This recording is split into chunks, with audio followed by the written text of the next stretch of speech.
Today is International Tigers Day, a day to protect tigers. But have you ever heard of a tiger that made thousands of people to pray for just one thing? That is, kill the tiger before it kills us. And today's topic is a deadliest tiger in history, the true story of Champavat tigress.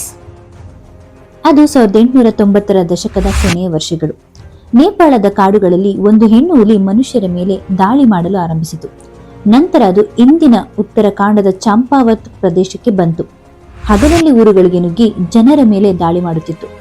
ರೈತರ ಹೊಲಗಳಿಗೆ ಹೋಗಲು ಹೆದರುತ್ತಿದ್ದರು. ಮಕ್ಕಳು ಮನೆ ಹೊರಗೆ ಬರಲು ಭಯಪಡುತ್ತಿದ್ದರು. ಒಟ್ಟು 436 ಜನರ ಜೀವವನ್ನು ಬಲಿ ತೆಗೆದುಕೊಂಡ ಈ ಹುಲಿ ಇತಿಹಾಸದಲ್ಲಿ ಅತ್ಯಂತ ಮಾರಣಾಂತಿಕ ಹುಲಿ ಎಂದು ಗಿನ್ನೆಸ್ ವಿಶ್ವ ದಾಖಲೆಯಲ್ಲೂ ಕೂಡ ಉಲ್ಲೇಖವಾಯಿತು. ಕೊನೆಗೆ 16 ವರ್ಷದ ಬಾಲಕಿಯೊಬ್ಬಳು ಬಲಿಯಾದ ನಂತರ ಪ್ರಸಿದ್ಧ ಬೇಟೆಗಾರ ಜಿಮ್ ಕಾರ್ಬೆಟ್ ಈ ಹುಲಿಯನ್ನು ಬೆನ್ನತ್ತಿದರು. 1907ರ ಮೇ 12ರಂದು ಅವರು ಚಂಪಾವತ್ ನರಭಕ್ಷಕಿ ಹುಲಿಯನ್ನು ಹೊಡೆದು ಕೊಂದರು. ಆದರೆ ನಿಜವಾದ ಕತೆ ಅಲ್ಲಿಂದಲೇ ಆರಂಭವಾಗುತ್ತದೆ.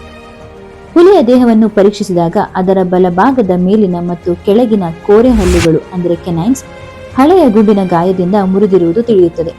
ಈ ಕೋರೆ ಹಲ್ಲುಗಳೇ ಜಿಂಕೆ, ಕಾಡುಹಂದಿ ಮುಂತಾದ ವೇಗದ ಪ್ರಾಣಿಗಳನ್ನು ಹಿಡಿದು ಬೇಟೆಯಾಡಲು ಅತ್ಯಂತ ಮುಖ್ಯವಾಗಿರುತ್ತದೆ. ಅವು ಮುರಿದ ಕಾರಣ ಸಹಜ ಬೇಟೆಯಾಡುವುದು ಅಸಾಧ್ಯವಾಯಿತು. ಹಸಿವು ಮತ್ತು ಬದುಕುಳಿಯುವ ಹೋರಾಟದಲ್ಲಿ ಮನುಷ್ಯರನ್ನು ಬೇಟೆಯಾಡುವುದು ಅದಕ್ಕೆ ಸುಲಭವಾದ ಮಾರ್ಗವಾಯಿತು. ಅದು ಹುಟ್ಟಿನಿಂದಲೇ ನರಭಕ್ಷಕಿಯಾಗಿರಲಿಲ್ಲ. ಪರಿಸ್ಥಿತಿ ಅದನ್ನು ನರಭಕ್ಷಕಿಯನ್ನಾಗಿ ಮಾಡಿತು. ಈ ಘಟನೆ ಜಿಮ್ ಕಾರ್ಬೆಟ್ ಅವರ ಜೀವನದ ದೃಷ್ಟಿಕೋನವನ್ನೇ ಬದಲಿಸಿತು. ನಂತರ ಅವರು ಬೇಟೆಗಾರನಿಂದ ವನ್ಯಜೀವಿ ಸಂರಕ್ಷಣೆಯ ಪ್ರಮುಖ ಹೋರಾಟಗಾರರಾದರು. 1936ರಲ್ಲಿ ಭಾರತದ ಮೊದಲ ರಾಷ್ಟ್ರೀಯ ಉದ್ಯಾನವನ ಹೇಲೆ ರಾಷ್ಟ್ರೀಯ ಉದ್ಯಾನವನ ಸ್ಥಾಪನೆಯಾಯಿತು. ಸ್ವಾತಂತ್ರ್ಯದ ನಂತರ ಅದನ್ನು ರಾಮಗಂಗಾ ರಾಷ್ಟ್ರೀಯ ಉದ್ಯಾನವನ ಎಂದು ಕರೆಯಲಾಯಿತು.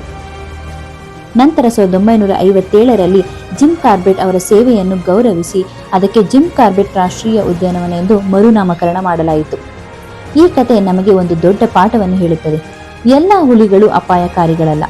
ಕೆಲವೊಮ್ಮೆ ಮನುಷ್ಯರಿಂದ ಉಂಟಾಗುವ ಗಾಯಗಳು ಮತ್ತು ಪ್ರತಿಕೂಲ ಪರಿಸ್ಥಿತಿಗಳೇ ಅವುಗಳ ಸಹಜ ವರ್ತನೆಯನ್ನು ಬದಲಾಯಿಸುತ್ತವೆ.